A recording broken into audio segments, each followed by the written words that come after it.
dienu. Man vienmēr patīk īstenībā runāt intīmai atmosfērai. Tas ir baigi jauki, jo tad patiešām ir atnākuši cilvēki, kuriem tas interesē. Un es ceru, ka es varēšu jums patiešām kaut ko iedot, ne tikai pastāstīt, kas ir noticis, bet kaut ko arī iedot un ka varbūt kaut kas aizķerās, lai, kā teikt, mēs paši radām un veidojam vidi kopā. Visi, kas mēs esam kopradītāji. Un es domāju, katra mazā sēkliņa, ko mēs iesējam, var izaugt jaunā augā, kurš nes jaunas sēkliņas. Un tas, principā, šis arī būs stāsts. Prezentācija diezgan gara. Es kaut kam iešu varbūt ātrāk pāri, un jūs droši atļaujaties mani pārtraukt, ja es uzdot kādus jautājumus, ja kaut kas neskaidrs. Bet viņa saskan, šis laiks, šī prezentācija saskan arī ar to laiku, kad vēl jau tikai nedēļa. Un mūsu birojas organizē arī tādu semināru un meistarklases, kas ir par dziedinošām ainavām, kā dārzkopība un var palīdzēt mūsu mentālajai veselībai. Un pirmo reizi mēģinām savākt kopā ainavu arhitektus, dārzniekus un psihiatrus, psihologus, rehabilitācijas speciālistus. Seminārs ir 27. augustā un meistarklases 28. augustā. Meistarklases mums šobrīd ir piepildījušās, bet ir vēl semināra vieta. Un tas ir kopā sakrīt arī ar to laiku, kā lai pasaka, viena no grāmatām, kas ir iedvesmojusi arī šeit tālāko turpinājumu, ir Sue Stuart Smiths grāmata angļu valodā The Well Garden Mind. Latviešu valodā viņi ir tikko iztulkoti, principā triecienu tempā, pilnīgi neticami, labi kopts prāts. Un pēc semināra būs arī grāmatas prezentācija ar autors piedalīšanos un palīdzību. Bet pašās beigās arī pastāstīšu par šo semināru. Un man šķiet, ka līdz ar to šis ir ļoti labs ievads, lai sāktu atkal, vai pareizāk sakot, aktualizēt tēmu, ar kuru mēs ar Silvu esam runājuši jau gadiem, jo saprotot to, ka tāda lieta kā dārzkopības terapija, vai kā viņu tagad saka, kā sociālā teiksim, terapija, kā atgriezt cilvēkus sociālā dzīvē, jo ļoti daudz mēs runājam par to, kad mēs runājam par garīgo veselību, mēs runājam par mentālo veselību, mēs arī runājam par to, ka tās ir kā atgriezties mūsu sociālā apritē, sociālā dzīvē. Un tad tas, kā dārzs un dārzkopība, kā dabas klātbūtne, saikne daba mums var to palīdzēt. Un par to aptuveni arī tas stāsts. Es vienmēr saku, ka principā mēs topam par to, kāda ir vidi mums apkārt. Vidi mums apkārt veido ļoti, ļoti par to, kas mēs izaugsim.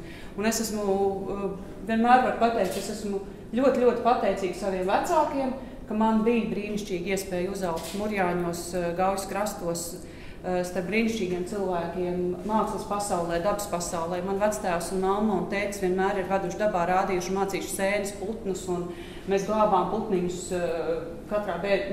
katru vasaru. Mēs audzējām kādu kovārni vai vēl kādu dziedātāju strazdu. Bet augšējā bildē ir mans bērndārs. Tāds viņš izskatās, šodien pat vairs nav drupas palikušas, bet tas bija Jūglas krastā. Man mamma bija bērndārs audzinātāja, viņa vienmēr mācēja mums bērniem, mums nebija jābaidās iebrist ūdenī, saslapināt kājas, turpat ganījās govs. Un nevienu brīdi nebija jautājums par to, kas ar mums var slikts notikt. Bija tas, ka ar mums runāja. Un es domāju, ka ļoti daudz lietas mums vienkārši no tā, ka mēs nerunājam. Un tāpēc es esmu ļoti, ļoti pateicīga visumam, ka man ir bijuši un vēl joprojām ir tādi vecāki un vidi, kurā es esmu uzaugusi.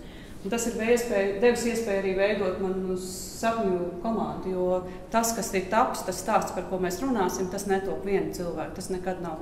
Es varbūt esmu tas, kurš cilvēku, kur vairāk pamana, bet tur apkārt ir mani mazie kareivi, rūķīši vai lielās sirsnības un dvēseles, kas ikdienā palīdz un darbojās. Mēs strādājam ļoti plašā, galvenokārt publiskā ārtelpā. Mēs aktīvi piedalāmies konkursos, bet koprade ir viens no stāstiem, un arī šis ir koprades projekts, ar ko mēs strādājam ar Rīgas psihiatrijas narkoloģijas centru, jo tas nenotiek vienā dienā.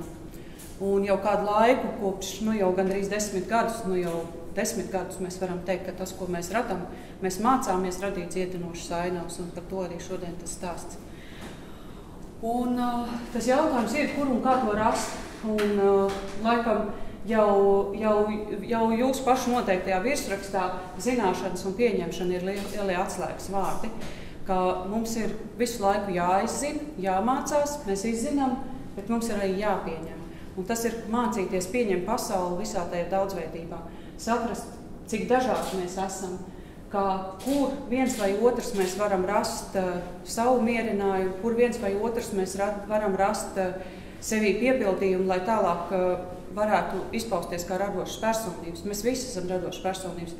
Mums tikai jāatrod veids un iespējas tam izcelties, tam potenciālam. Kādam tā būs jūra, kādam tās būs pļavas, kādam tas būs darbošanās dārzā, un kādam tas būs patiešām kaut iesēt sēkliņu un redzēt, kā sēkla aug. Bet tā pati būtība, par ko es īstenībā tā būtiskā esence ir, kāpēc tas šobrīd ir svarīgi? Kāpēc tas ir svarīgi 21. gadsimtā? Un mēs nereti Latvijā domājam, ka mēs taču tomēr dzīvojam tik zaļā pasaulē, mēs gribam iet uz zaļāko valsti pasaulē un tam līdzīgi. Bet tās prognozes ir, ka 68% pēc ANO datiem 2050. gadā dzīvos pilsētās. Un tad, kas ir pilsēta un cik ilgi vispār mēs dzīvojam pilsētā? Un te ir tas stāsts, ka īstenībā pilsētā mēs mums jāatzīst, mēs esam cilts, cilvēku cilts, suga. Un kā suga mēs eksistējam kopš aptuveni 2 miljonu gadu. Teiksim, habilis tas ir tas prasmīgais cilvēks un sapiens ir tas saprātīgais cilvēks. Mēs esam 2 miljonu gadu bijuši saiknē ar dabu, bet pilsētā mēs dzīvojam tikai 10–11 tūkstošus gadus par tām zināšanām, kas mums ir pēc arheoloģijas, ko mēs saprotam. Tātad īstenībā tā dziļākā mūsu būtība ir šī saikne ar dabu un kā to atrast. Un jau man strādājot arī ar tādu projektu kā Sporta pils dārzs, es esmu ļoti daudz saskārusies ar cilvēkiem, kas pirmo reizi ienākot dārzos, viņi saka, es pirmo reizi dzīvē kaut ko iesēju, es pirmo reizi redzēju, kā no sēklas kaut kas izaugs, nekad dzīvē nebija pieskaries augsnē. Man, kas ir uzaugusi dabā, tas bija ļoti liels pārsteigums, un tas īstenībā bija liels blieziens man pa galvu. Un tad, jo vairāk sākot runāt ar cilvēkiem un īstenībā arī ņemot praksē, es saprotu, ka arī daudz studenti, kas pat ir izvēlējušies studēt ainavu arhitektūru, izrādās viņi tālu no tās praktikas. Viņi redz to estētiku un daudz, bet pietrūkst tā saikne ar to praktisko pasauli. Bet tās zināšanas mums ir. Mums nav jāmeklē tikai pirmatnējās kultūras. Pirmatnējā tas, ka mums vēl eksistē pirmatnējās kultūras, tikai pierāda vēl to, ka mēs neesam nekur vēl pazuduši. Tā saikne ir ļoti, ļoti dzīva. Un tā ir mīlestība pret zemi, tas ir respekts pret zemi, tas ir tas, ka mēs izturamies ar cieņu pret zemi. Un zeme mums dod visus tos augļus. Līdz ar to, es domāju, ka mums ir, un tas ir neatkarīgi no tā, kāda klimata, jūs redzat, ir Aļaska vai Mongolija, kur ir mūžīgais astalumi, bet tas ir tas būt tajā ciklā, saprast dabas ciklus. Un Latvija ir vienkārši viena no fantastiskākajām vietām pasaulē, kurā mēs varam izbaudīt gada laikus, un kurā mēs varam, kā lai teikt, kas nav piesārņot vēl tik ļoti. Mēs esam vienkārši unikāli. Mums nav indīgu zirnekļu, kodze iekoda, čik priks slimnīca mums ir soļa attālumā, vai vēl kaut kas. Nav mums to katastrofu. Atnācijā bija vētra, un tas ir tas, ar ko mums jārēķinās. Tāpēc, redzot arī klimata pārmaiņas, tā māte zeme mums dod kaut kādus signālus par to, kas tad mums ir. Vētras, lielais karstums šogad, cik mums bija grūti, tad mēģinam sevī saprast, kas ir tas, kas mums ir jānes, kas ir tā ziņa, ko māte zeme mums cenšas pateikt. Atgūt atpakaļ cieņu, nenomest papīru zemē, nepiesārņot, nedomāt par to, ko es varu izdarīt ļaunu, ka kādam pēc tam jāsako sakot aiz sevis, noslaucīt galdu aiz sevis. Ļoti vienkārši tādā ziņā lietas. Man prezentācijā ir vairāki citāti no grāmatas. Es varbūt viņos neieiešu, jo prezentācija būs pieejama un tad varēs arī izlasīt. Bet arī ļoti dažādi vērtētais Jungs, arī viņš raksta stāsta par to pašu, ko es tikko minēju, par to, cik tad sen mēs dzīvojam pilsētās, kāda ir tad mūsu kolektīvā atmiņa. Un kur tad ir tā saikne ar zemi, ar mūsu saknēm. Un kā mums ir jāatjaunojas. Un viņš arī pats ir savulaik audzējis kartupeļus un teicis, ka tā saikne ar dabu viņam pašam ir palīdzējusi lielā mērā. Un tad, ja reiz mēs ejam uz tām pilsētām, tad jau šobrīd, jau vairākus gadus arhitekti un ainavu arhitekti domā, kā tad mums ienest to dabu pilsētām. Šis ir piemērs no Milānas. Bet mēs visi domājam, tā saikne ar dabu mums parādās jau tā kā iekšēji nepieciešamība. Kā tad viņu atgūt? Nu, tad, ja paskatāmies un atkal domājam, tad pētot savukārt šo dārzkopības un dārza kā terapijas attīstību, mēs varam teikt, ka mēs vienkārši ejam no ciklu uz ciklu, tādu spirāli, no tā, kur mēs esam sākušies, no tās savas nepieradinātās dabas līdz tai pieradinātībai. Un tad, kas ir tie satricinājumi, kas ietekmē mūs, un kas tie satricinājumi, kas mūs veido un maina, vai liek paskatīties uz lietām citādāk. Un es nenoliekšu, kā protams, Covid un karš Ukrainā bija viens no ļoti lieliem triecieniem man personiski, lai saprastu, kā tālāk, kur tad tālāk, kur vēl tālāk, un kur atgūt. Un tieši tajā laikā es vēl vairāk un izteiktāk personiski sajūtu to, ka esot dabā, esot pie dabas, man nomierinās sirdsdarbība, man palielinās, teiksim, samazinās asinsspiediens, palielinās pulss, un es atgūstu to mieru. Reizēm pat lielā šoka terapija vajadzīga, ka tu ieliec augstā ūdenī, un tas te viss ir no tā visa. Bet tad, kur mēs esam? Tad vienkārši mēģinot iziet cauri tam ciklam, kā tad mēs vēsturiski paši esam attīstījušies.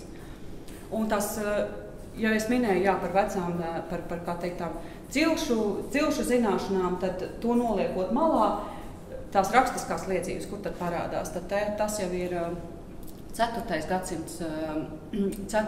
gadsimts pirms mūsu ēras, jau senā Grieķija, tad, kad jau sāk runāt par pirmajiem, jau rakstiski runā par dabu kā dziednieku, kā ārstu. Visklasiskāk tas, ko mēs visvairāk labāk zinām, un par ko biežāk runā, ir tieši klosteru dārs. Tas ir 9. 12. gadsimts, kad klosteros sāk runāt par to, cik liela ir nepieciešamība saprast un izprast visas 5 maņas. Tā brīdī tiek runāts patiešām par 5 maņām. Šodien mēs runāsim jau par krietni plašāku maņu klāstu, bet gara un fiziskās veselības vienotība ir ļoti būtisks aspekts, par ko runāt. Un tad ienāk tāds klusuma periods, 14. 16. gadsimts, kad klosteru dārzi jau zaudē, un šeit tomēr, kā teikt, durvis uz dārza tiek aizvērts un vairāk tiek pievērstās tieši interjeram un to, bet tas ir laiks, kurā tāds pieklusums. Ja?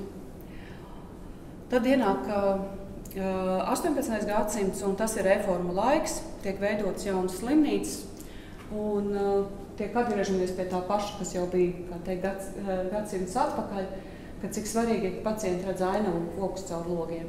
Par to, cik svarīgs ir skats pa logu, ka mēs redzam kokus pa logiem, par to runā katrā grāmatā. Jebkura grāmata tas būs pirmais, ko mums atgādinās, ka skats caur logu, cik tas ir svarīgs.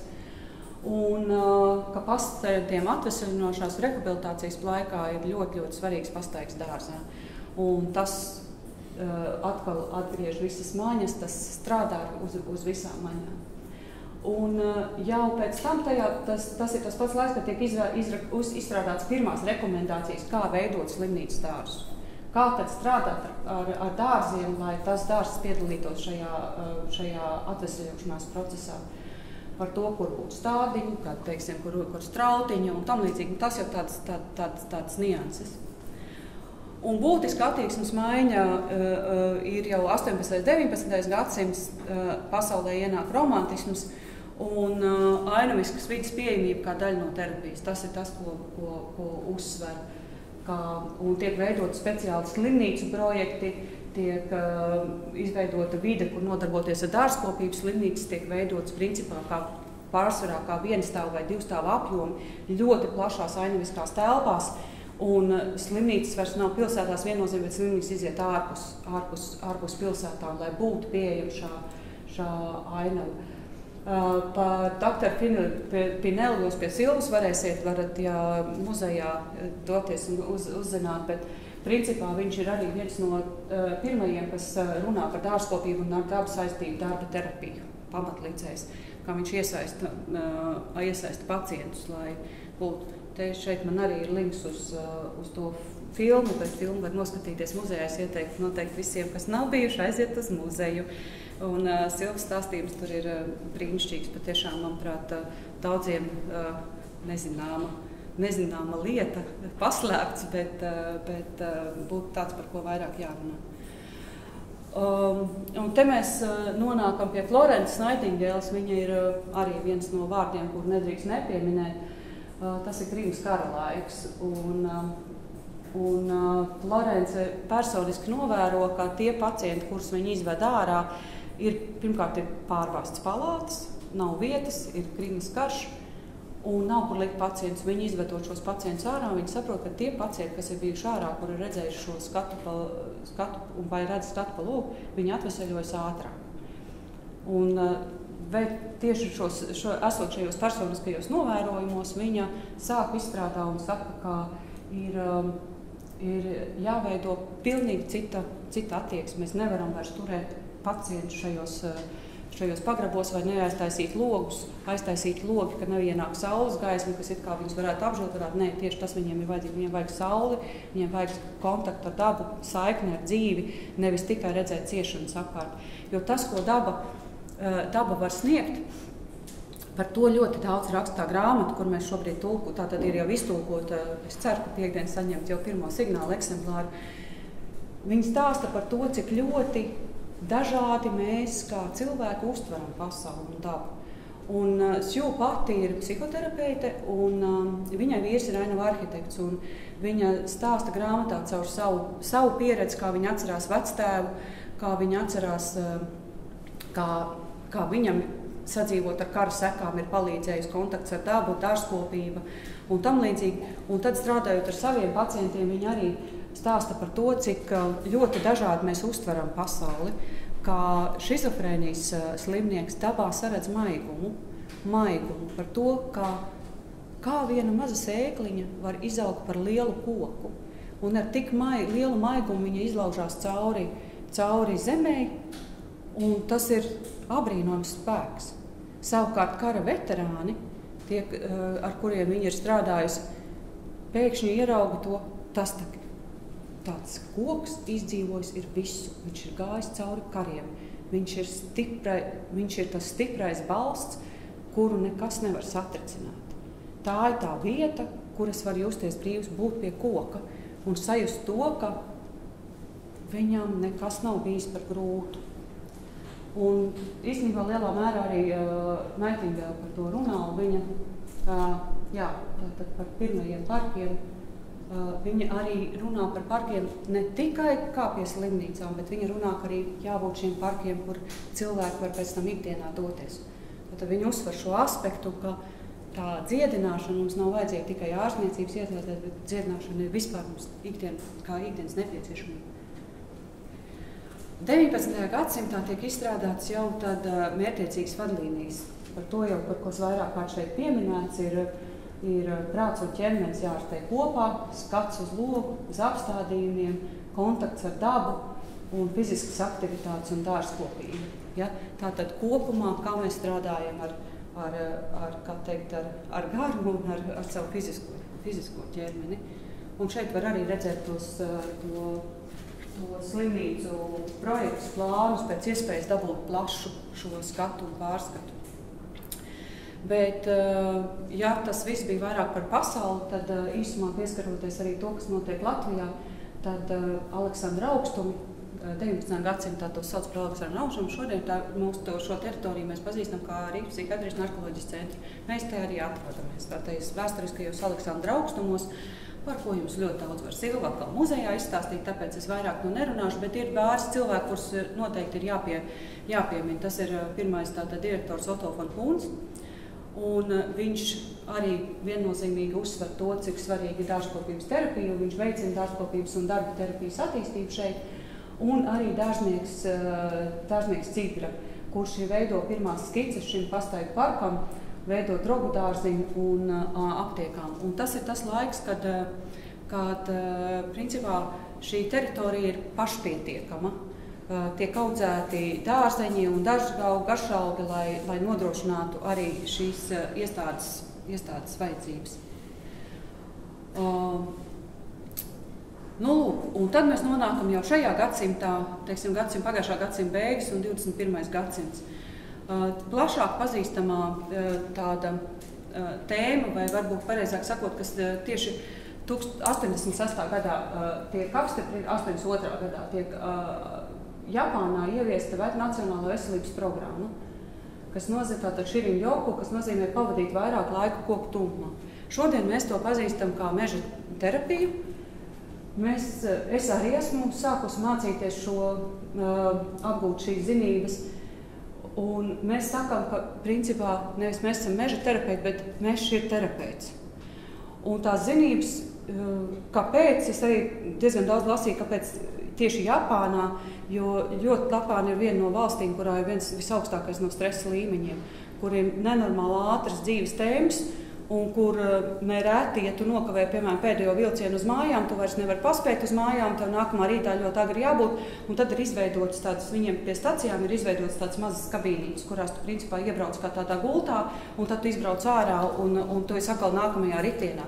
Un bija ļoti liels pašnāvību skaits un tam līdzīgi. Un līdz ar to Japānā tā ir vesela Nacionālā veselības programma.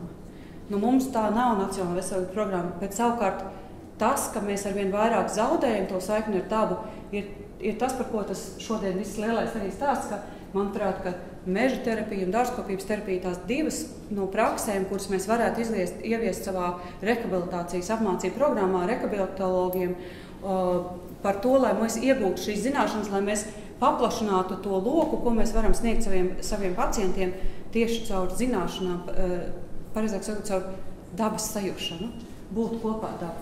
Un tad ir divi tie virzieni. Forest Therapy Basing Guide, latviski mēs viņu saucam meža terapijas pavadonis.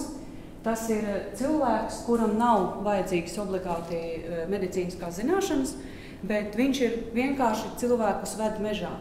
Un tas, par ko mums māca par to, ka tas nav par tiem kilometriem, ko tu nostaigā, tas ir par mirkļiem, ko tu iegūsti. Un tas ir par to, kā iemācīties apstāties, kā iegūt to saikni, kā sadzirdēt mežu, kā sasmaržot mežu, kā principā apstāties un būt klātesošam, būt šeit un tagad, būt šajā mirklī.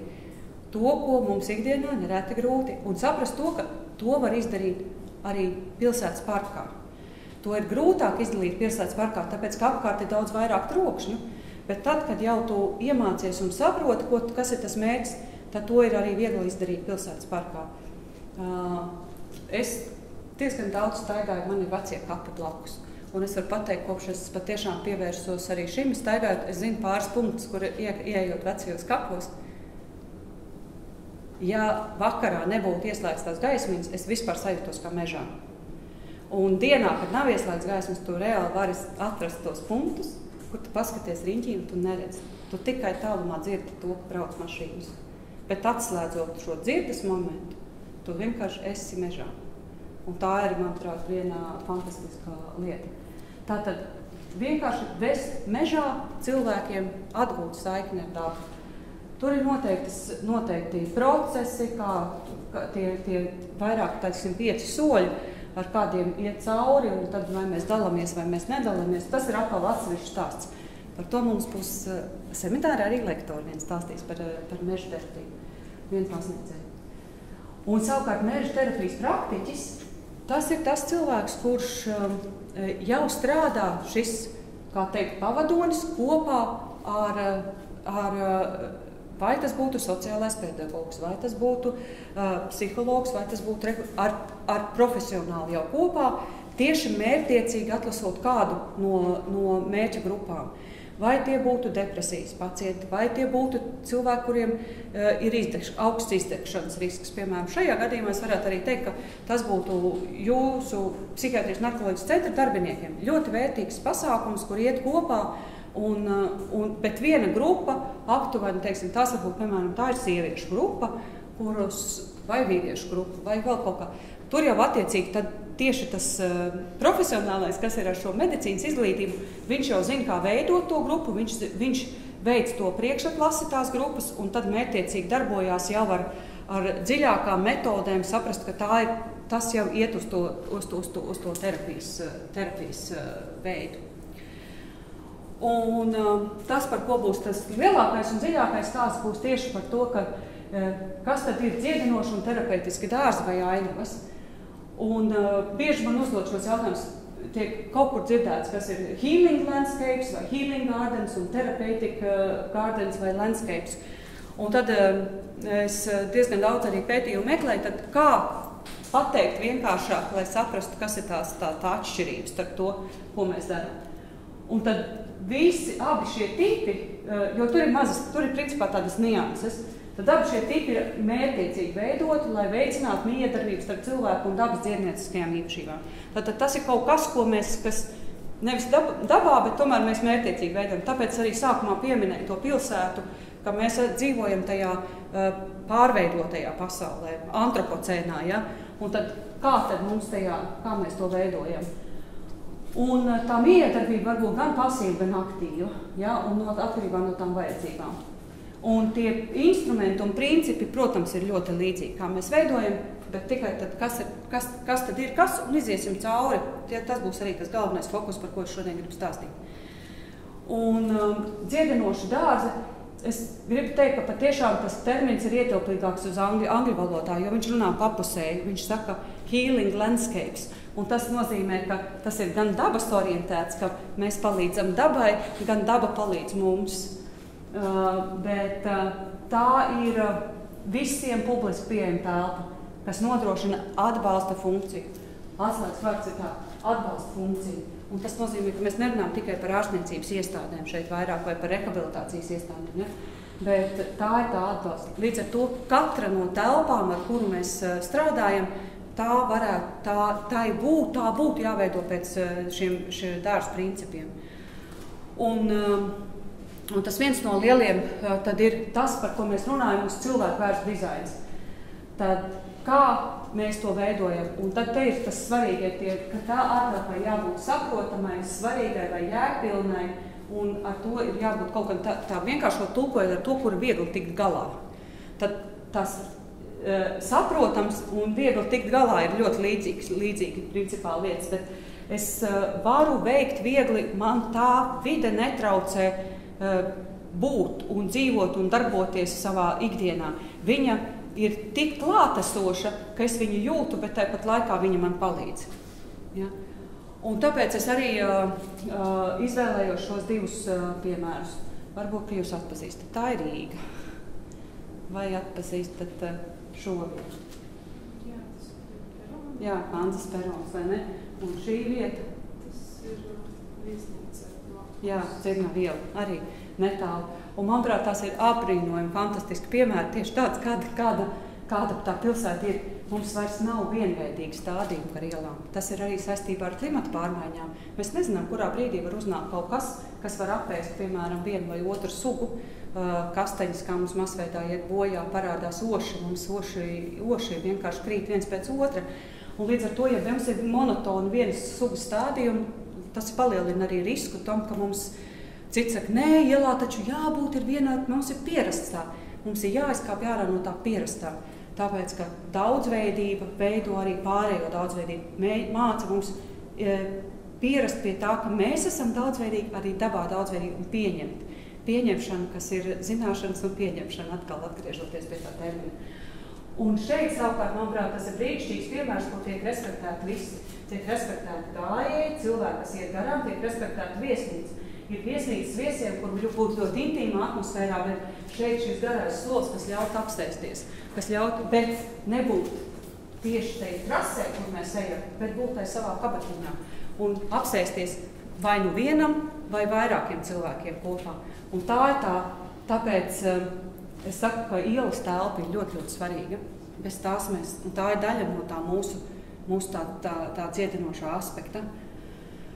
Sju savā grāmatā es jau pieminēju, viņa ļoti daudz runā par kara veterāniem, un es domāju, ka šodien tā ir mūsu aktualitāte.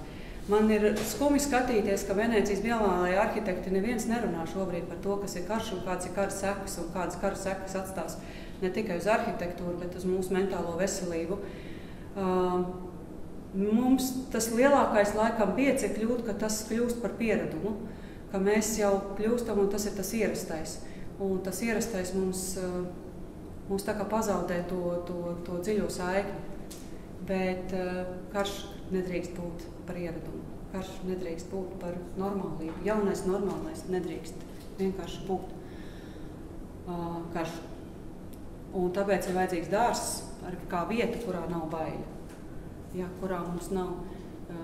Runājot, arī seminārā būs Elēna, kas ir no Ukrainas, un viņa stāstīs par to, kā viņa sajutusi ir krāsu attieksmes izmaiņas, kā viņa sajutusi saikni ar zemes trūkumu, jo zeme bombardē un zeme trīd zem kājām. Un viņa saka, viņai tik svarīgi bija sajust zemi. Bet ja tu ierūcies un mēģini stādīt, bet tev zeme drēb, un tu sajūti fiziski, tad tev ir grūti.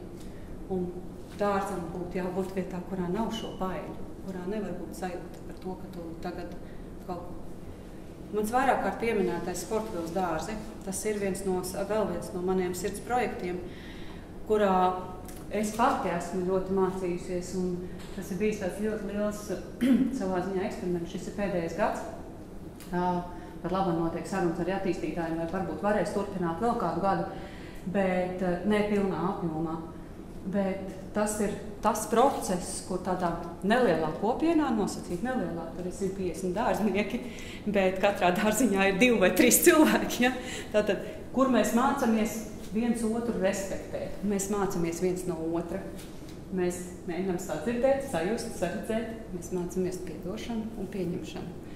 Es jums varētu pastāstīt, cik ļoti daudz dažādu interesantu attīstības mirkļu ir bijis, kā mēs īstenībā, cik mēs varam pieņemt, varam nepieņemt, kā teikt, LGBT kopienu, bet mēs nedrīkstam nerespektēt tos cilvēkus.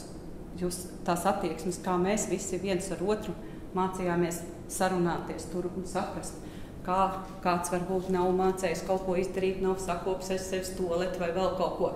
Ļoti daudz emociju. Tā skaitā to, ka mēs nezinām, ka tiešām cilvēki nezin, kā kaut ko iestādīt, izrādāt. Tas man ir projekts, kas ir ļoti, ļoti daudz mācījies, no kura es esmu ļoti daudz mācījusies un esmu tāpēc ļoti, ļoti pateicīga par šādu iespēju.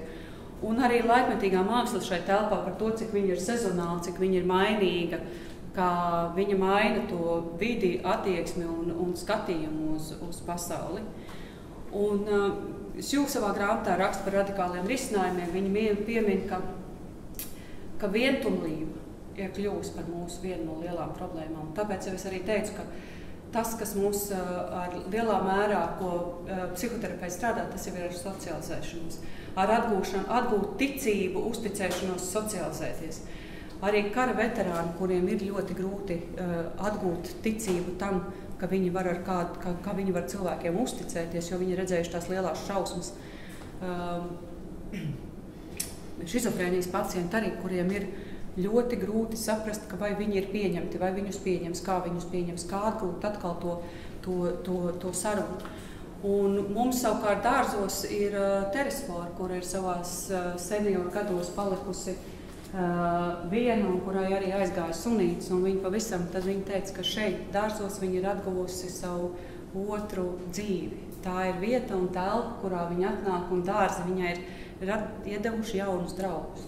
Jaunas draudzības, jaunas kontaktus un mīlestību, to, kas viņa litās ļoti vientuļi. Viņa saka, tagad viņai ir laiks gan vienatnei, un viņa izprot vienatnes būtību, un viņai ir laiks socializācijai, un tas ir viņa. Un bez dārziem tas nebūtu noticis. Tāpēc tā ir viena no lielākajām manā skatījumā dāvanām, ko mēs ar dārziem. Pat ja tas ir viens cilvēks, kurš šo iegūs, tā ir lielākā balva.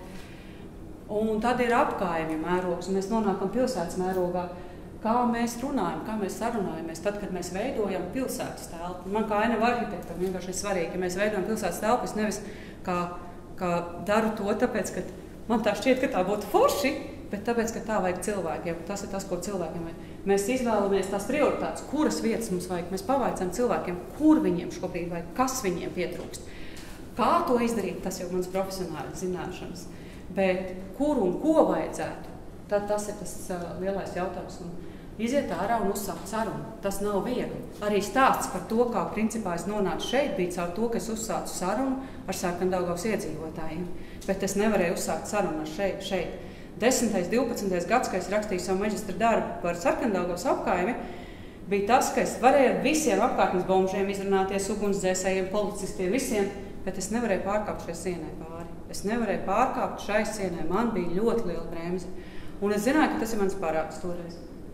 Bet tad bija Alija, kur novadinājām biedrību, Sarkandaugavas attīstības biedrību, un tad mums uzrunāja Silva. Un tā arī, principā, 2013. gadā sākās mūsu sadarbība.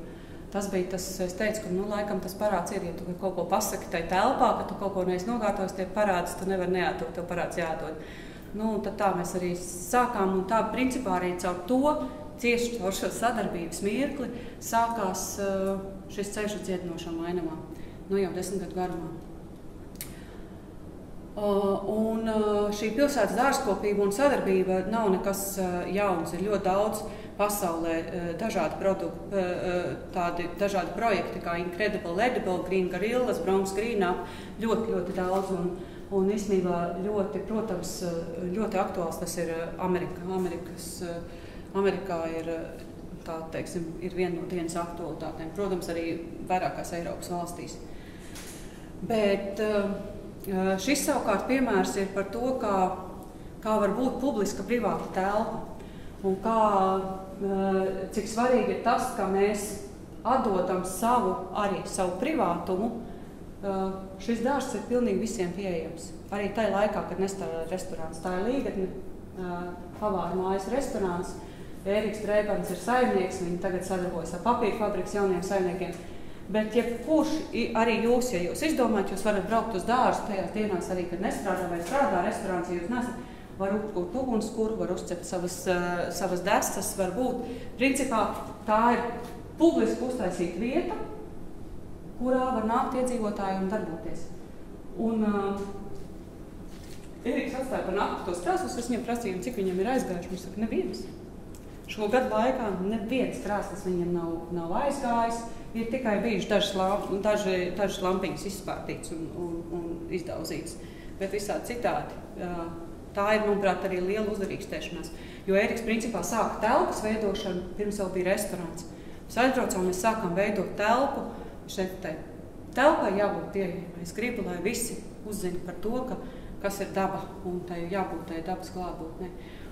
Un mācīties jau bērnībā un saprast to, cik liela nozīme ir īstenībā bērniem un radīt bērnos vēlmi izzināt un ļaut pieskarties zemē, dot to iespēju pieskarties, saprast, ka kukaiņi, kā tad ir.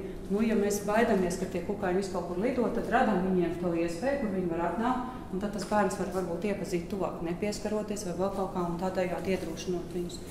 Bet ir viegli iedot elektroniskās ierīces bērniem. Daudz grūtāk ir ar viņiem sarunāties un dot viņiem iespēju darboties, bet tad, kad bērniem dod to iespēju, viņi vienkārši ir tie, kas sāk sakņot un tā fantāzijas pasaule ir tā, no kuras mums vienkārši ir jāmācās.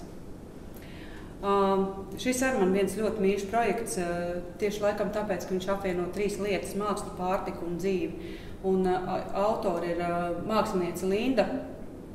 Un viņai bija ideja par to, ka viņa to radīja kā mākslas projektu, un jau viņš ir izaudzis patiešām kā viņa meklēja pamestās vietas Ņujorkas pilsētā, tas viss sākās Ņujorkā, kurās varētu veidot dārzus un iesaistīt sociāli mazaizsargātās grupas vai cilvēkus, kuriem nevar nopirkt sev pašu pārtiku. Un viņa aicināja viņus līdzdarboties dārzā, un tā atsaucība bija jābrīnojama. Un līdz ar to, ko viņi sāka dažādām organiskām metodēm audzēt dārzeņus un pārtiku, un iesaistot šos, kā teikt, sociāli mazaizsargātās un varbūt, nepateikšu latviski to vārdu, bet, tādas ignorētās laikam grupas iesaistīja Un viņi izveidoja tirdziņus un sāka tirgot. Gāja un iegūto naudiņu, viņi ieguva par to naudiņu, viņi varēja atkal iegādāties jaunas sēklas, attīstīt jaunas vietas. Cilvēki darbojās par to, ka viņi darbojās, viņi dabūja sev izaudzēto pārtiku. Un savukārt tie, kuriem viņi tirgoja, viņi bija gatavi maksāt vairāk tieši tāpēc, lai palīdzētu šai kopienai. Un tas ir vēlreiz par to, kā dārzs, kā tāda viens mazs idejas sēkļi, viņi izaug par lielu projektu. Un nu jau nepateikšu jau, cik dārzi Ņujorkas pilsētā ir dažādos rajonos izveidot šādi. Tātad tas bija par tām dziedinošām ainavām. Tad tas ir tas, kur mēs kā līdzdarbojamies un kas ir mums tās blakus klātesošā. Un tad, kas tad ir tie terapeitiskie dārzi? Un tad te mēs runājam par to, ka tās jau ir aktīvas iesaists instruments terapijā un atbalsta gan dārzkopības, gan ar dārzkopību nesaistītas darbības. Tātad gan, ka mēs darbojamies tajā terapeitiskie dārzī, ka mēs darbojamies dārzā un caur to attīstam dažādas motorikas un tamlīdzīgi. Mēs zinām, ka un līdzīgi mums nav vairs nekāds noslēgums, kas ir mūzikas, mākslas terapija, fizioterapija, ergoterapija. Nu, lūk, tad tas, par ko mēs runājam, tad pirms tam es pieminēju meža terapiju, nu, tad ir arī dārzkopības terapija. Ja? Un tad šajā terapijā ir trīs tie tipi, kāpēc arī te bija minēta dārzkopība un dārzkopība nesaistītu. Tad dārzkopības terapijas dārzi ir paredzēti primārās dārzkopības terapijas atbalstam, uzlabo fizisko kondīciju, sociālās prasmes, attīstīt spēju iesaistīties. Tātad tas ir tas, kur mēs aktīvi līdzdarbojamies. Tad ir atjaunojušie rehabilitācijas dārzi, tad tie koncentrējas uz tām identificētām atjaunojušas vidas sastāvdaļām. Kas ir tās, kā veidot to vidi, kas mums palīdz tā kā atjaunoties, būt tiem klātesošiem. Un sajūtu dārzi, tad te mēs runājam par maņu stimulēšanu ar visām 5 maņām un arī ar nākamajām maņām kā līdzsvaru, ķermeņa un telpas apzināšanos un arī mēs runājam par atmiņām. Es pieskaršos, neatceros 7 vai 8, bet dažādos avotos mēs runājam arī par 90 un citādām maņām. Un tur tas vispār ir ļoti interesants lauks, ko pētīt. Bet kas tad ir dārzkopības terapija? Dārzkopības terapija tā ir augu izmantošana un darbošanās ar augiem cilvēku rehabilitācijas nolūkos. Un, kā jau minēts, vairāk kā 2000 gadi, un 19. gadā Benžamīns Rašs izmanto dārzkopības terapiju kā instrumentu garīgās slimību ārstēšanā, tad tas mēs jau pieminējām. Bet 60. gadā uzrakstīja pirmā grāmata par dārzkopības terapiju, un 72. gadā, kad es piecimus, ir uzrakstīts pirmais akadēmiskais grāds dārzkopības terapijā. Tad arī tas tiek veidots jau kā akadēmiskas zināšanas. Un, piemēram, ļoti interesanti arī mums tagad viens no lektoriem, Damjans, kas vadīs māju meistarklasu, viņš ar stāstīs prasīt, ko tad mēs tur īsti darīsim.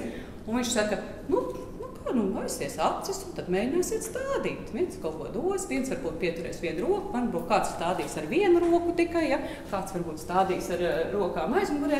Principā darbosimies to, lai mēģinātu iejusties cita cilvēka ādā, lai atgūtu šo saikni atkal ar dabu. Un tas, kas jau šī kara tēma, es nevaru viņai nepieskarties arī šajā sakarā, bet, protams, pēc Pirmā un Otrā pasaules kara un Vietnamas karš Amerikā ir tas, kas ir arī stimulējis to, ka šī dārzkopības terapija tiek izmantot arvien vairāk arī militāru personu rehabilitācijā. Un savukārt tas, par ko mēs runājam, parādās arī tāda termini kā sociālā un terapeitiskā dārzkopība, social and therapeutic horticulture angļu valodā. Un tā ir organizācija Thrive, kas tieši ir attīstījusi, viņi sākās kā dārzkopības terapija, un viņi sev nomainījuši uz to fokusu, kas laikam dziļāk un vairāk pasaka to stāstu, ir sociālā un terapeitiskā dārzkopība. Un tas, kas ir, es zinu, ka man ģimenes ārsta to ik mirklim atgādina, bet pie mums ir diezgan maz ģimenes ārsta izsaka to green prescriptions vai social prescriptions. Un tas vienkārši ir ļoti elementāri iet dabā, būt dabā, atgūt saikni dabu.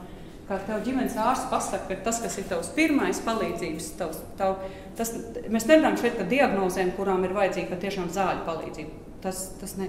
Bet tas pirmais, tad, kad tu jūti un tad, kad tu saproti un tu jūti, ka tev iespējams, ka tev ir vajadzīga tieši vai no socializēšanās iespējas vai arī iziešana būtu saiknē ar dabu. Un tad, ko dārzkopības terapija vai šī sociālā terapija, teiksim, tad palīdz uzlabot atmiņu, kognitīvās spējas, valodas prasmes, socializāciju, kā arī mazina stresa līmeni.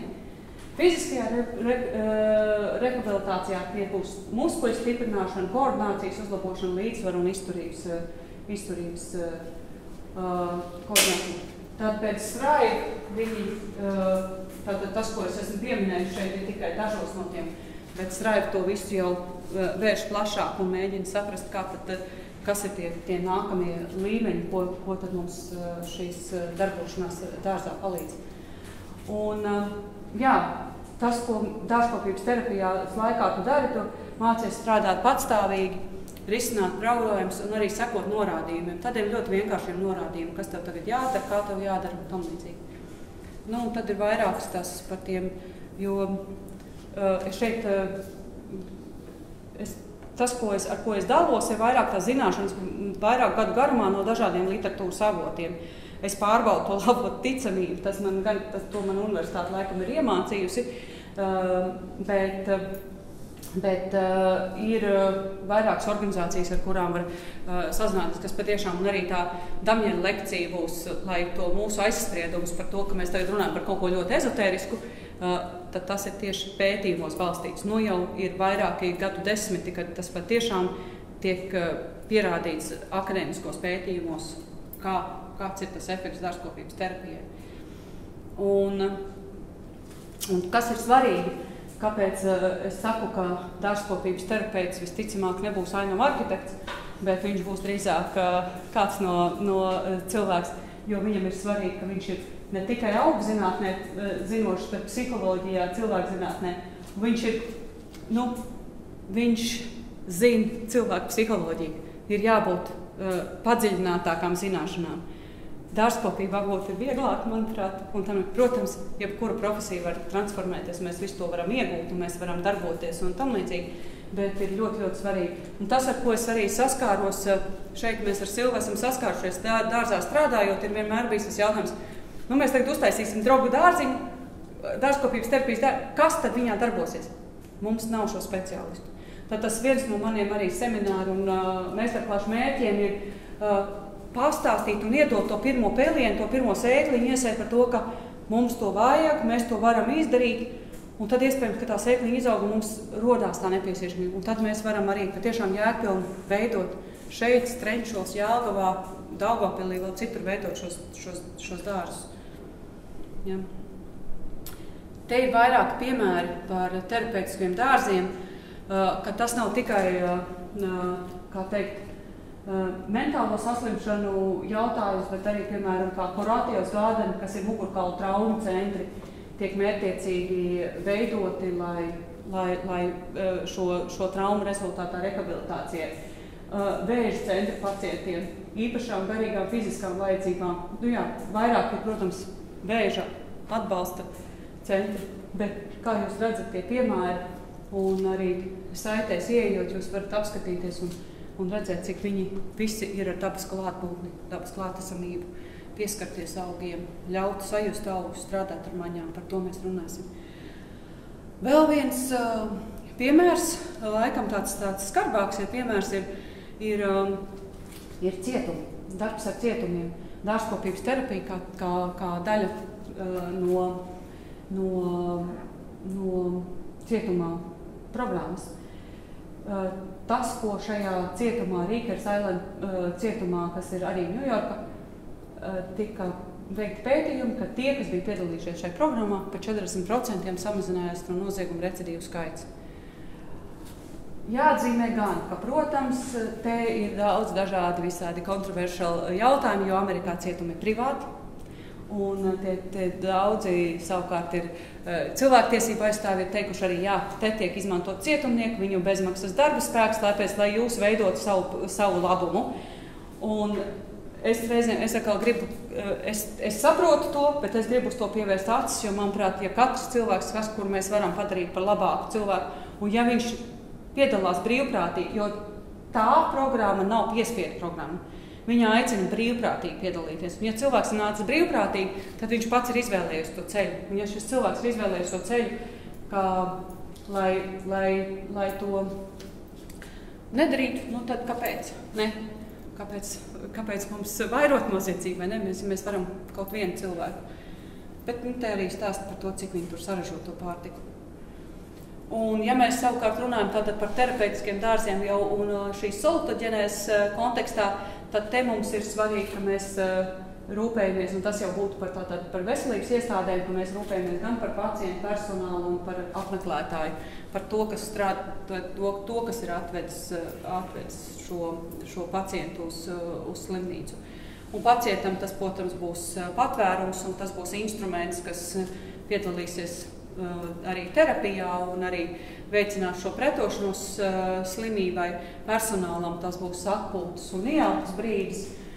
Un arī tā prombūtnes sajūta un klātesamības sevī sajūta. Un savukārt apmeklētājiem tā būs tā miera sala, kurā viņš atnāk un viņš jutīsies pārliecināts, ka šī būs vieta, kur par viņu tuvo un mīļo parūpēsies. Tātad ļoti svarīgi šie aspekti. Un tad ir vairāki šie instrumenti, ar kādiem mēs strādājam, veidojot. Tad tas ir jau vairāk kārt pieminētais skats pa logu. Tas ir darbs ar arhetipiem, simboliem, metaforām, dažādām reģionālām iezīmēm, mākslu, laikmetīgā mākslu vidē, ar atpazīstamām lietām un arī darbs ar atmiņām. Jo atmiņas, kas arī interesanti pētījumos ir veids par atmiņām, kur uzdod cilvēki atcerās pirmo labo. Nav tā, ka viņi atcerās slikto. Izrādās, ja tu vaicā cilvēkam, kas ir tavs atmiņas, viņi atcerās kaut ko laimīgu, priecīgu, bet tikai pēc tam, kad sāk domāt, bet bija arī kaut kas tāds, kas nav bijis tik labi. Bet tā rezultātā man varbūt ir lielāka tā prieka saprašana. Un tie principi tad ir, teiksim, un mēs iziesim tiem cauri arī tad, kad es stāstīšu par piemēru šeit, par 9 principiem, kas ir par dažādām telpām, kā veidot šīs telpas, tāpēc varbūt šajā slaidā es tam nepiešu, tas mēs atgriezīsimies pie šī. Bet dārzā arī ejot šajā, mēs tiek izdzīvoti 4 stāvokļi, tas ir tas ceļojums, tas ir tas sākums, tad ir sajūta atmodināšana, ka tad, kad līdzīgi tas, ar ko es teicu ārsta terapijā, tajā meža terapijā, ka mēs tātad mēs ienākam, mums vajag to ātrumu, mums ir tas ceļojums, mēs zinām, ka mēs kaut kur dosimies. Un tad mēs palēnām mūsos atmodinamies, samazinām to tempu, tad atmostās tās sajūtas, cik līdz mēs samazinām to skrējienu, mēs sākam sajust, mēs sākam sadzirdēt, mēs sākam, varam sataustīt, apstāties un tam līdzīgi. Ja? Tad ir vieta, kur es varu paškoncentrēties, tad ir tāda, līdz ar to telpa tiek veidot, kur man būt šajā vienatnē un sajust. Un tad pēc tam aiziet tas mentālais izlīdzinājums, kas ir tas, kad jau es esmu tagad gatavs un varu atgriezties atkal sabiedrībā, esmu gatavs parunāt ar kādu. Ja? Tad tas ir tas ceļojums, caur dārzu, kā mēs izejam. Un sajūtas mūs ietekmē, īstenībā telpa ļoti lielā mērā ietekmē. Un tas dārzs un telpa vismaz sāks ar telpas uztveri. Un kaut kur ir kaut kādi žogi iezīmēti, vai ne? Mums ir gan fiziskie žogi, gan kaut kādi juridiskie žogi, vai tas ir zemesgabala robeža. Bet ja viņš nav uzlikts tas žogs vai tā barjera nav nolikta fiziski, tad mēs jau telpu redzam pāri, vai ne? Tāpatās, kā tagad skatoties arī pāri tam caurspīdījiem žogam, mums vairs nav robeža starp Tvaika ielu un Sarkandaugavas vecupi. Mums ir vienota telpa. Pirms tam bija mūris, un tas bija žogs. Tad mēs telpu uztveram daudz plašāk. Nu, tad šīs maņas, par kurām tad vēlreiz. Šis ir skats par manu logu. Un tas ir tas, kas man ir ļoti vajadzīgs. Pēdējos 9 gadus es šeit dzīvoju, es laikam šo skatu, man šķiet, tas ir skats pa 1 miljonu, vai 2, vai 5, vai 10. Un tā ir lielākā viena no vērtībām. Pirms tam dzīvoju Tērbatas ielā un likās, ka es dzīvoju ļoti zaļā vidē. Un tas pēc tam, kad pārvācos uz tejienu, es sapratu, ok, labi, tad tie mūsu priekšstati kā mainās. Bet 5 klasiskās maņas. un redzi. Mums ir jābūt ļoti pateicīgiem dzīvē, ka mums ir dot redzi. Tā mums dod vienkārši vislielāko. Viņa arī palīdz atmotināt pārējās maņas. Un savukārt citiem, protams, tiem, kuriem nav redzes dot, viņiem ir spēcīgāks citas maņas, bet ar redzes palīdzību mēs arī varam atmodināt. Mēs redzam dažādos dziļumos, tuvumos, tālumos, kā mēs redzam, kā krāsas mums signalizē arī par garšu un par vai brīdinu un tam līdzīgi. Un tā, kad sniedz arī telpas sajūtu, smaržu var sniegt telpas sajūtu, jo mēs kaut kur sajūtam to tālāko, to lavānas smaržu, tad kā mums viņa ved tālāk. Ja? Un izrādās arī smarža var mainīt ļoti noskaņojumu, vai ne? Var būt vai nu miegainība, vai uzmundrināt prātu, vai apetītu uzlabot. Dzirde, arī dzirde kā telpas veidojošs elements, domājot par putnu balsīm un čalu, vai tas pats pieminot tos vecos kapus, kuros tu dzirdi, ka tālumā brauc mašīna. Un tad tu ieklausies, kur viņi brauc, un tu dzirdi, kā viņi veido, kā viņi mainās tajā telpā. Ja? Bet arī kā šī vēja, piemēram, vai koku šalpoņi var ietekmēt un domāt tevī atgriezt kaut kādas atmiņas, vai īstenībā arī vētra. Tauste, taktīlā sajūta kā orientieris, to jau mēs esam iepazinuši arī pilsētā dodoties, pārvietojoties, redzot, kā dažādi segumi tiek veidoti, bet ļaut pieskarties augiem. Cik būtiski ir mums ļaut pieskarties, nevis pateikt, to nedrīkst, tam nevar, neskaries, un ļaut apsēsties zālē. Cik labi tagad, ka Rīgas parkos ir atļauts apsēsties zālē, jo novilkt plikas kājas vai sajust ar tad, ka mēs esam pieraduši tik daudz turēties pie plasmasas, mēs beidzot sajūtam dabu.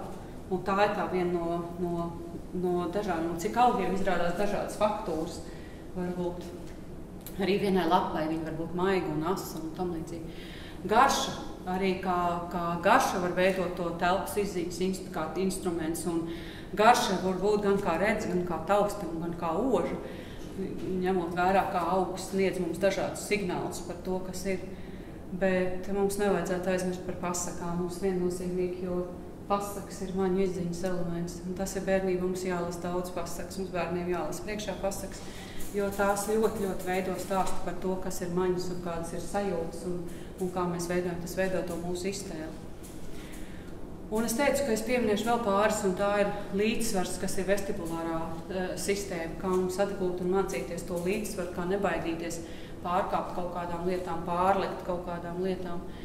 Un īstenībā sava ķermeņa telpā un telpas ap savu ķermeņa apzināšanās, angliski to sauc par proprioception, arī ir ļoti būtiska no maņām, par ko mūsdienās runā īpaši, kā teikt, senioru vecumā. Un tad vienkārši varam paši sev uzdot jautājumu, kas tad ir mūsu atmiņas, vai tās arī ir, vai tā ir kāda no maņām, un kas tad ir mūsu klasiskās 5 zināmās emocijas. Un tad tas ir stāsts, tad tālāk jau pāriešu, cik man ir tas laiks,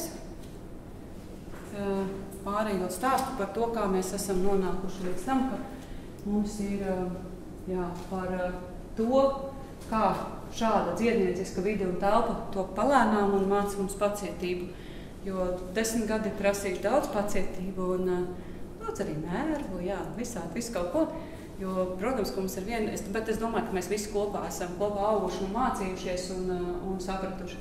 Bet šajā gadā par to visu procesu, kādu mēs bijām, mēs tikām atalgot visu mūsu komandu, gan šī centra komanda, kas strādājas, gan mans birojas tika atalgot ar to, ka Latvijas ainavu arhitektūras gada balva 2022 saņēma starptautiskās žūrijas atzinību nominācijā procesi.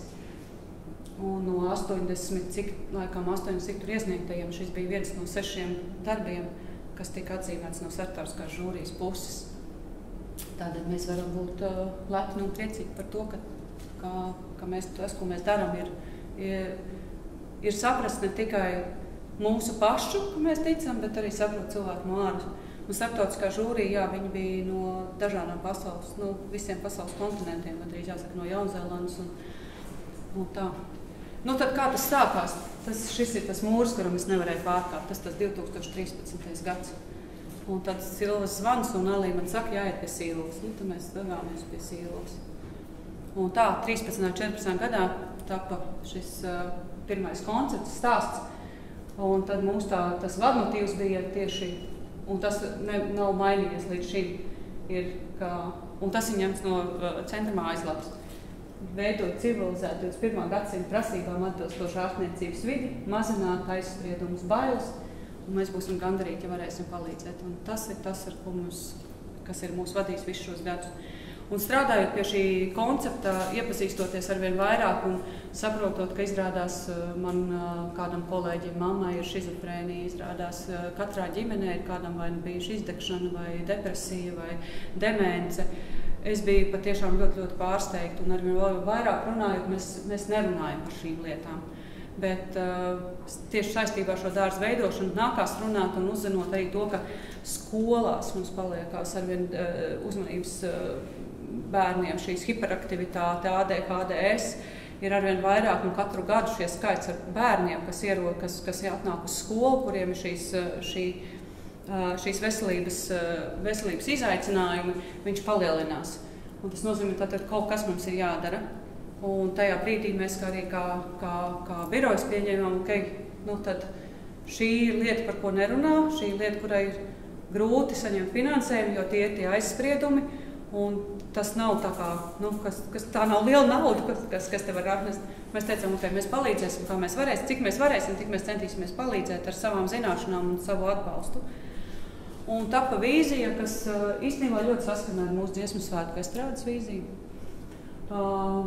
Un tas nebija, tas pēc tam tikai, es laikam pēc kaut kādiem gadiem dažiem sapratu, ka tas ir īstenībā vadmotīvs tieši tas pats. Caursidraba birza gainas arī nenolauz. Būtu arī nolauzus, tad staigātu stīptraboti. Un citreiz saka, ka tad staigāt raudādama, nē, bet tieši sidrabote, jo tas, kad mēs noejam, tā ir tā dzīve, kurai mēs izejam cauri, nolaužam to zariņu, un tad, kad mēs izejam tā dzīvē, mēs esam paņēmuši no tās dzīves, tad mēs pēc tam iznākam nākamajā līmenī, tad mēs esam tie sidraboti. Tas, par ko mēs tad arī mēģinam to visu stāstu. Un ejot un pētot, analizējot teritoriju, mēs sapratām, ka ir kaut kādas vietas, kur pēkšņi ir visizsaurotākais un liela dižo zoli un spēcīgi, un tad savukārt te pēkšņi ir kurpus. Mēs kaut kādā, tad te ir lieldienas, un tajās lieldienās, kas tur bija, un tur izrādās vēsturiski bija ābeļdārs, un tad tu lasi tautas dziesmas un stāstus un pasakas un saprot, ka jā, lieldienās ābeļdārzā tieši ābeļdārzā šūpols kā ēr. Un tad šī ir vieta, kurā mēs esam jau tā kā iepriekš domājuši, ka tur varētu nolikt autostāvvietu, jo viss tas darbtaks ar mašīnām, kas apkārt, tas likās tā kā galīgi nepieņemami. Un tad, kas tad tas sanāk, kad uzliekot to visu to gadu rītu, ūsiņš jau bija tas zirgaizgātnes, tad tie vecie būs zirdziņi, ja, tās mašīnas un mūsu jaunie zirdziņi. Mēs sapratām, ka tā saulīte ir centrā, tas administrācijas korpus ir centrā, un tad tādējādi mēs veidojām to saules gada rīta dārzu. Jau 14. gadā piedāvājām izmainīt pilnībā transporta kustību, veidot lielo stāvvietu šeit, atsevišķu stāvvietas pie katra no korpusiem. Jāsaka, 10 gadi, un šobrīd tā jau kļūst par realitāti. Tiek veidots jaunais ambulatorais korpus šeit, un būs šī viena kustība, un samazināts tas automašīnu īpatsvars teritorijā. Un šī centrālajā asī viņai principā vajadzētu kļūt vairs. Protams, paradumus būs grūti mainīt, būs laicīgs laiks, pacietība un sapratne, bet ja reiz 10 gadus mēs esam gaidījuši, tad jau stāt arī bija, cik ilgi bija jāgaida. Lūk, tad kā tad izskatījās un kā ir mainījies šis ieejas mezgls arī. Un kā mēs nonācām, un toreiz arī, kad izstrādāju koncepciju, mēs sapratām, ka ieejas mezgls ir tas, ar ko pirmais jādara. Pirmkārt, tas ir ļoti, ļoti maz aptverama telpa, 300 kvadrātmetru, līdz ar to aptverams budžets. Un tad kaut kas tāds, ko mēs varētu izdarīt un ar ko varētu sākt. Un tas būtu tāds labs sākums. Tā ir ieeja un kaut kas tāds, ko īstenībā visi varētu pamanīt. Un es biju patiešām patīkami pārsteigta, ka pēc tam ienāca, ka cilvēki teica, ka Dievs, tas bija tik vienkārši, tik maz, bet ir pilnīgi, tu nāc uz darbu un tu gribi smaidīt. Un tā bija lielākais tāds, varētu teikt, tāds atalgojums. Bet te jau ir tas, ko es minēju, tos 9 principus, mēs tūlīt viņiem ātri iziesim arī cauri, bet ko vēl mēs šajā pašā, tas ir tikai šis mazais stāsts. Te būs tās sidra biržas, par kur mēs tūlīt par ko arī pievērsīsimies. Bet tad tas mazais 300 kvadrātmetru dārziņš, kā ievads un reprezentācija. Mums ir tie ārstniecības terapijas un tauriņu dārza principi. Kāpēc tauriņi? Tāpēc, ka mūsu logotipā, slimnīcas logotipā ir tauriņš, kā dvēseles simbols. Mēs mēģinājām Sarkandaugavas un centra identitāti savstarpējo simbiozi savilkt, tāpēc, ka tās ir arī priedes. Te bija kādreiz Priežiela atturās teritorijā un kādreiz kāpās bija daudz priedes. Mēs tagad esam pazaudējuši Sarkandaugavu maz priežu, bet atgriezt to stāstu par priedēm. Runājām ar entomologiem un meklējām augus, kas pievilina taureņus arī un baltie ziedi. Baltā krāsa, domāju, jautājums neprasa, kāpēc baltā krāsa. Diezgan vienkārši. Un tā tad arī, lai tā ziedēšana tomēr būtu kaut kāda akcenta visu gadu laikā. Tad ir telpa, lai būtu viegli pārvietoties. Un radīt telpu vietu, apsēsties, staigāt un stāvēt. Tad ir tā mazā kabatiņa ar soliņu. Un es atceros toreiz direktors Puģins, viņš teica, neliekam nekādā gadījumā soliņu, viņš būs tūlīt izdemolēts, būs izlaists. Ir pagājuši 10 gadu, tas soliņš nereiz nav bijis izdemolēts. Es teicu, neuzliekam, noriskējam, uzliekam, lūdzu. Mēs diezgan, reizes 3 kasījāmies par šo, vai vajag to soliņu, vai nevajag to soliņu un to miskasti. Viņš, protams, ir nokalt, var redzēt viņa laika zobu, bet soliņš ir izdemolēts, viņš nav. Tā, ka cilvēki tomēr redz un respektē to telpu patstāvīgiem lēmumiem, tad iet pa labi vai pa kreisi un ko es vēlos šeit darīt. Tas arī ir tā vieta, tā mazā kabatiņa, kur apstāties un izlemt un pielemt, tad ko man darīt. Un līdzīgi, ko es stāstīju par Dzirnavas ielas, to ielas telpu arī, kur ir tie soliņi. Tāpat tās Barona ielā tagad uzlikt tie soliņi, kas ir pat viens soliņš uz dot to iespēju tev apstāties un dot iespēju vecākam cilvēkam apstāties. Tad mēs respektējam, mēs domājam par dažādām sabiedrības grupām. Tā ir tā sociālā telpa, komunikācija un piederība. Es varu apsēsties ar draugu, bet es šādi varu arī signalizēt to, ka es gribu būt viens šobrīd. Bet viņam ir tā iespēja, tas nav inscenēts, tas patiešām bija tajā laikā, kad fotogrāfs nāca fotografēt. Šis cilvēks bija, un nepārmetam, ka viņš ir ar tām kurpēm. Nav, viņš šobrīd grib būt viens, viņam vajag to vienatni. Ja? Gan jau, ka viņš notīrīs, ticam un uzticamies cilvēkiem, ka viņš var arī, ka viņi respektēs to kontakts ar dabu. Ne tikai vizuāls, bet arī fizisks ļaut pieskarties, lai augi liecās pāri celiņam, kad tu ej garām un tu vari pieskarties smilgām, piemēram, gar malu. Ir pietiekama pārredzamība, kas dod to drošības sajūtu un arī šajā iestādē to uzraudzības nepieciešamību. Pieejamība mums segumi ir tāda pietiekami gludi un droši un viegli pārvietoties. Mums nav nekādu barjeru, mums nav nekādu bortu, kas traucētu. Strādājam ar atpazīstamiem augiem, atpazīstamību, ne tikai, protams, augos, bet kaut kas mēs ieraugam, mums tas nav svešs, mums nerodas tā teikt, latviski sakot, frustration par to, kas tas tagad ir, bet mēs zinām, pat ja tā ir balta eķinācija, viņa atgādina margarietiņu, ja, baltā margarietiņa un atkal kaut kas man nerodas apjukums no tā. Un arī ziemā, kā miera un drošības sajūta, piemēram, kas veidojas no telpas harmonijas veidošanas. Un viennozīmīgi viens no tādiem lieliem varbūt domu maiņu un vispār attieksmes, mēs sākām strādāt, un tad atnāca, un es gribētu teikt, ka doma rada domu, un 14. gadā pie Silvas ieradās biedrība Domzīme, režisora Kristīna Želva, arī māksliniece Ieva Stūri, un ar Ievu turpinās sadarbība jau arī pie muzeja, tātad arī šo 10 gadu garumā. Un viņas nāca ar ideju, ka viņām ir Rīga 2014 kultūras galvaspilsēta, viņām ir finansējums, viņi varētu taisīt izstādi. Vai ir kāda vieta, kāds korpus, kur šeit varētu izstāt, un izstādē piedalītos gan cietuma pacienti, gan mākslinieki, kas ir pabijuši šajā iestādē vai kādā citā mentālās veselības iestādē, vai kuru radi ir bijuši šeit. Un tad arī radās, arī Silva aktīvi iesaistījās visā šajā procesā, un vienu dienu tikām pieaicināti arī mēs veidot augu istabas. Un tad mēs sapratām, ka šīs īstenībā ir tāda brīnišķīga iespēja, tāds patiešām arī lielā mērā finansiāls grūdienis radīt, iznest augus un iestākt to dārza veidošanu. dārza veidošanu tieši ārtelpā. Un tas ir šobrīd tās kāpnes tur vairs nav, bet tātad mums tapa izstāde Sarkandaugava dārzs 4 dienas jūlijā tas bija, vai augustā tas bija. Jūlijā mēs plānojām, to visu, un augustā tad bija 4 dienas. Veidojām šīs augu istabas, un es visu mūžu atcerēšos par to, kā man kolēģi viena, tikko studenti tobrīd vēl, un viņa teica, ka viņai ir grūti tais telpās, un ka tas nospiedums, kas tur ir bijis šo veciem cilvēkiem, un visas smakas, kas saistās ar urīnu un tam līdzīgi, tas viss tur bija jūtams klāt.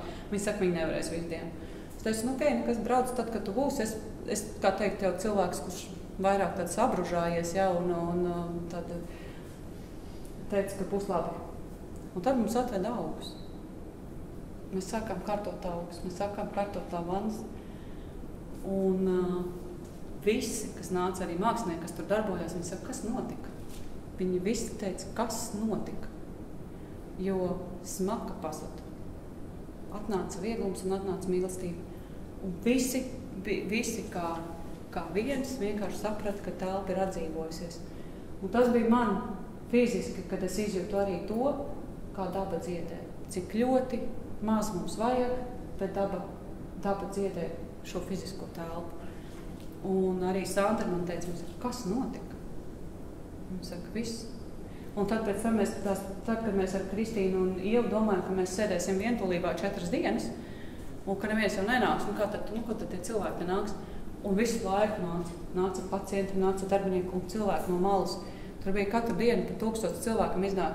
Viņi redzēja to zāli, viņi paši. Mēs it kā nolikām tādu diskrētu zīmīti, ka var novilkt kurpes, bet viņi paši vilka kājas, vilka un izbaudīja šo pastaigu pa korpusu ar plikām kājām.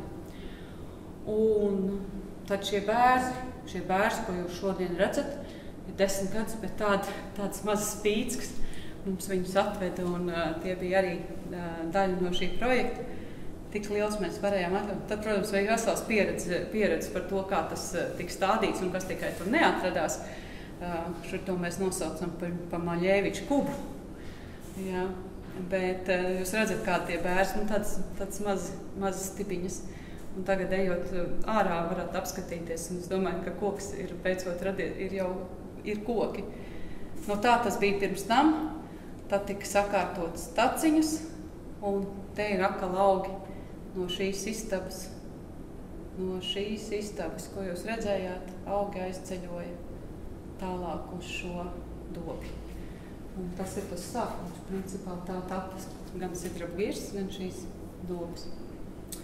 Un arī lavandas, protams, lavandas aizceļoja. Šobrīd te ir vairāk sakarā komunikācija, rakšana un tam līdzīgi, bet tas ir tas, kā tas izskatījās pirms tam un kā bija tad, kad iestādīja lavandas. Un pa kreisi jūs redzat tās mazās stibiņas tajā rudenī, un tas ir jau 20.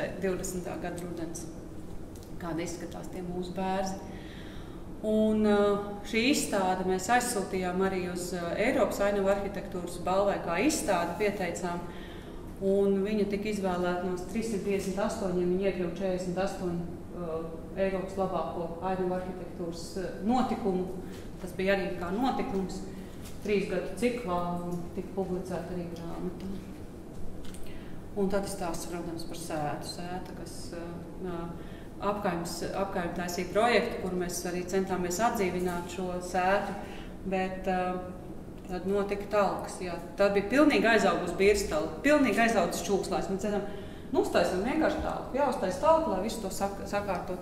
Silvai tikai pasaka, un viņi darbojās. Ja? Tad Silva attiecīgi sarmacēja, tā bija darbinieku talka, kur nāca darbinieku talkā, iztīrīja un pavērās skatam, un šī birstala, kas īstenībā reizēm, kā teikt, tikai iesākumā bija vārds, vai ne?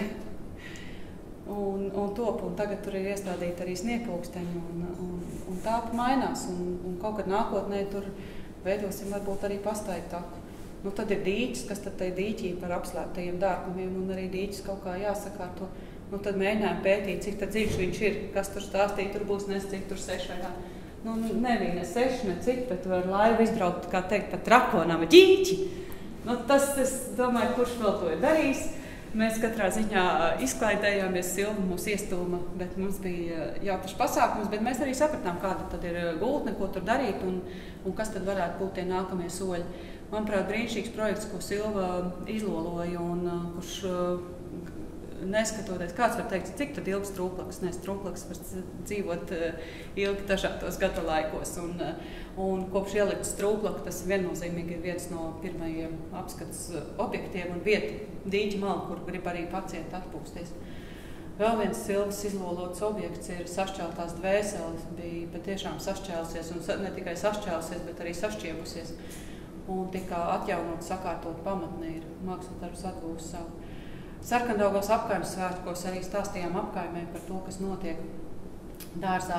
Latvijas valsts meži, kas sniedz savu ziedojumu un dāvināja augus, un daži labi lapegli jau abrīnojami lieli izaugus par šiem 8 gadiem. Un tad notika tas brīnums, nobruka viens maziņš posms nobruka, bet tas nav, šitien jau tiek demontēts, bet tas posms bija patiešām, tad man zvana, ko darīt? Es saku, nu tad jaucam nost, un tad beidzot mēs varam pienākt, un tad nojaucot nost, tad patiešām kas pa telpu pavarās. Mēs, protams, arī saprotam un apzināmies, tāpēc ir uzlikta šī sēta, kuru tad ar laiku nolaudzējam ar vītiņiem un tam līdzīgi, bet viņa vairs nav necērojama augstumā. Mēs viņu esam uzlikuši tā, lai cilvēki pāri redz, bet tāpat laikā rada to drošības sajūtu un to pārredzamības sajūtu, kādu vajadzētu. Un atkal, tie nav dārgi risinājumi, tas ir patiešām ļoti vienkāršs paneļu žoks, bet kā mēs ar vītiņu augiem atkal stāsts par pacietību, mācīties pacietību, bet ir iegūšas visas telpas, ielas telpa un šī telpa. Un tagad savukārt tas, ko mēs darām ar nākamo ar to Ziemassvētku dārzu, arī veidojam vairākas telpas, lai uzreiz pacienti nebūtu tā kā uz paplātes, bet ļaujam kokiem augt, krūmiem augt un daram šo telpu solīt pa solītim. Un tad, ņemot vērā to, ka, kā jūs redzējāt, dažādi ziedojumi, tagad daram to, tad beigās, ko mums tagad darīt? Ko mums tad tagad, kur man tagad iestādīt šo koku? Un mēs sapratām, ka šie jautājumi mums rodas arvien vairāk, kur tagad to izdarīt, tad tā, stop, uztaisam detalizāciju, uztaisam tai koncepcijai patiešām detalizētu, labi iekārtojumu plānu, lai mēs zinām, kur kas jādara. Ja jums kāds ziedo koku, jūs zināt, kur iestādīt. Ja jums kāds ziedo kādu iekārtu, jūs zināt, kur izdarīt. Ja jūs pēkšņi dabūjat finansējumu, tad sadalām viņu tādos mazos mērogos, lai mēs varam to realizēt. Un tad mums pirmā straka rokas skice, pēc tam mēs viņu digitalizējam, mums ir sadalīti viņu tajās, jau tādās precīzākajās robežās, un tad vēl katra tā telpa ir sadalīta vēl mazākos gabaliņos, kas rada to kopējo telpu un stāstu. Un rodas iespēja uztaisīt lapenes, kāpēc ne, tad mēs zinām, kur uzlikt lapenes. Un sākam, labi, nav vēl viss stādījumi, bet būs laiks, un tāpēc ir Ināra, kas var atkal sagādāt un domāt un gādāt par jauniem augiem. Apakšā vīzija, augšā realizācija, diezgan līdzīgi. Vēl viena lapena dīķa malā. Un tad ir mums brīnišķīgi, es uzrunāju vienu dienu vienkārši stādaudzētā Vācijas brunas, es saku, mums vajag lielus kokus, vai jūs esat gatavi uzdāvināt? Pēc nedēļas man zvana, jā, mēs esam gatavi uzdāvināt. Un tā jau 3 gadus pēc kārtas Vācijas stādaudzēto brunas dāvina kokus un savukārt pēc dārzi atved šos kokus un iestāda kokus kā ziedojumu nākotnes dārza attīstībai. Un tie ir lieli koki. Un tad atnāca Covid un ko tagad man zvana depo, mēs ar depo arī strādājam pie viena no veikaliem, un viņi man saka, tad mums nav kur likt sīpols 200, kur vai zinu kam. Es teicu, es zinu, ja jūs esat gatavi, vai jūs esat gatavi palīdzēt psihiatrijas narkoloģijas centram. Un viņiem vispār nebija, tur nebija pat minūte domāšanas, viņi uzreiz atbildēja, jā, tā ir īstā vieta, kur mēs gribam, kam mēs gribam palīdzēt. 4 dienu laikā tika saorganizēta visa loģistika, viss pārējais, atbrauca sīpoli, ap 50 cilvēkiem no depo stādīja, mēs ar stādījām, un tad ir pavasars, kad uzziedēja krokusi. Mēs neiestādījām tik dziļi, kā vajadzēja, vienkārši nav fiziski iespējams. Bet kā tur visa tā loģistika, kā depo cilvēki bija izdomājuši, kā mēs to darīsim, un tas bija tāds skudriņas tur. Un tad tas ir tas efekts, kas bija 22. gada pavasarī parādījās. Un pēkšņi ir tā nojauktā sēta, ir šīs tulpi dobas, Un cilvēki saka, tur izrādās var iet. Un viņi saka, var iet un paskatieties, mums ir otra Holanda. Ja? Un tā atvērtība ir tas, par ko mēs jau sākumā runājām, par tā stigmatizācijas maiņu. Un tā ir tā lielā laimes sajūta, ka tu ieraugi kaut ko, ka cilvēki atverās un ka cilvēki nebaidās. Protams, bija kāds, kurš arī domāja, ka vajag plūkt tās tulpes un tam līdzīgi. Tur gan jau Inārai un Silvai ir daudz vairāk stāsti. Es palieku pie tā romantizētā. Man patīk tā romantizētā tā ainava. Bet arī es redzēju, arī sēžot redzēju uz soliņu tur pie pieturas, kāds iet un skata, klau, es nemaz nezināju, ka te tāds dārzs ir. Ja? Vēl kaut ko, kad cilvēkos parādās tāda interese. Tad ir nākamie soļi. Mēs sapņojam tālāk par to, ka iespējams nākotnē šo sauc par psihiskās veselības centru. Es nezinu, vai tas ir bet toreiz vizualizācijas, kad taisījām, mums bija šāds uzdevums ielikt šādu. Bišķiņ jau paveram vēl vairāk to teritoriju vaļā, atveram izlolotais drogu dārziņš, kas būtu vajadzīgs pie muzeja, par ko mēs arī sapņojam, kuram ir izzemēta detalizācijas, sataisīts tāmas, tikai jāgaida to realizāciju. Šis ir tas dārzs, Ziemassvētku dārzs, kurš es ceru, ka taps tad arī tuvākajā laikā. Saules dārzs, kaut kad jau arī pieķersimies tam centrālajiem korpusam un sakārtosim ar sapni par teritorijas maketu, kā mākslas darbu. Uzkāpt tajā Jāņu kalnā un sajust Jāņu kalnā Jāņu zāļu smaržu. Domāt arī par to, ka ja mums ir šīs vietas, kas ir jānorobežo, lai šīs norobežotās vietas arī būtu cilvēciskas ar apstādījumiem, ar augiem, sajust to augu klātbūtni. Kas mums notiek, jaunie korpusi, šobrīd tiek rekonstruēti šie korpusi, sakārtosim telpu, nebūs vēl augi, bet atkal mācamies pacietību. Augi atnāks, būs viena diena, kad arī atnāks augi. Un tad tie ir mūsu kopīgie soļi. Un to par arī ambulatorais centrs. Un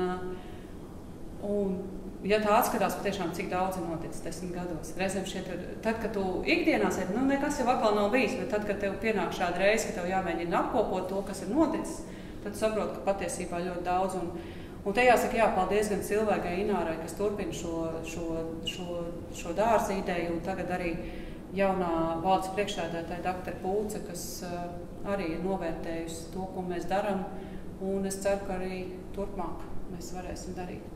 Un tad šis ir tas stāsts par to, ka pateicoties lielā mērā tam, kas ir bijis šī projekta ietvaros, visi šo 10 gadu rezultāts ir, un darbs ar Sportpils dārziem ir savāds to, kad es sapratu, ka man jāvāc mūsu ap divas profesijas kopā, ka mums ir jāsatiekās vienā telpā un jārunā par to, ka patiesībā cik lielā mērā saikne daba mums palīdz izdzīvot un ka mums ir jāsarunājas savā starpā, lai mēs savstarpēji saprastu un mēs varētu savstarpēji viens otram palīdzēt kādā veidā. Un tad pie mums atbrauc 4 brīnišķīgi lektori. Elēna Ārova jau iepriekš pieminēja no Ukrainas. Viņa pati ir psihoterapeite, bet viņa ir arī ainava arhitekts pēc profesijas. Viņa ir abas šīs profesijas kopā. Un viņa turpina strādāt, viņa Harkovā dzīvo, Harkivā, un viņa turpina strādāt abās šajās profesijās. Dr. Sue Stewart Smitha, arī psihoterapeite, viņa ir šīs grāmatas The Well Garden Mind, kura šobrīd iznākas latviešu valodā Rūpīgi kopts prāts, 27. augustā. Viņas stāsts par to, kā caur savu pieredzi, caur zinātnisku pierādījumiem, caur zinātniskiem meklējumiem, kā darboties ar dārzu.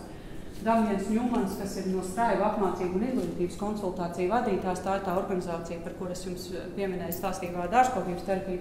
Viņi ir gatavi, šī organizācija ir gatava dalīties saviem mācību materiāliem, viņi ir gatavi sniegt mums materiālus, ja mēs viņus gribam adaptēt un palīdzēt izzināt un saprast, kā veidot šīs programmas.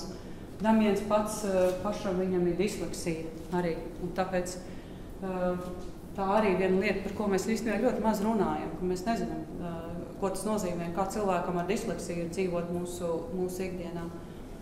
Un savukārt psihologs Inga Dreimane, viņa stāstīs, tā būs lekcija latviešu valodā par meža terapiju, par meža terapijas kā praksi un kā arī pierādījumiem balstītu praksi.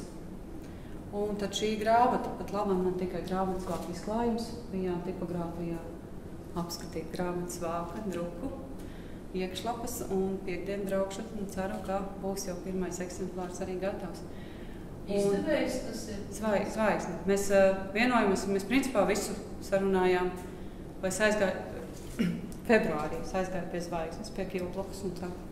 Es viņu uzrunāju Facebookā, Messengerī, viņi man atbildēja pēc kaut kādām, viņi teica, ka viņi bija atvainājumā, pēc nedēļas viņu atbildēja. Es domāju, nu labi, nekas, ko darīt. Un satikāmies, un tas bija dienas jautājums. Viņi saka, nu vispār normāli būtu, ka mēs nākamgad vasarā varētu paspēt izdot. Saka, nē, man tas nedara. Mana autora brauc 27. augustā, man 27. augustā vajag grāmatu. Bet tā bija tā doma, ka, ja reiz es tagad uzrunāju, es pēkšņi sapratu, es taču nevaru atļauties atvest viņu 2 reizes. Man vajag to grāmatu, tā būtu gatava. Sameklēju tulku, sameklēju redaktori, visus pārējo mākslinieci teicu, es jums iedošu pilnu komplektu, ja jūs nokārtojat autoru tiesības un vispār. Mēs to visu izdarījām, tika palaista 1. augustā palaidām grāmatas druku. Tas ir principā absolūti neticams trieciena tēmas, kādā tas tika izdarīts.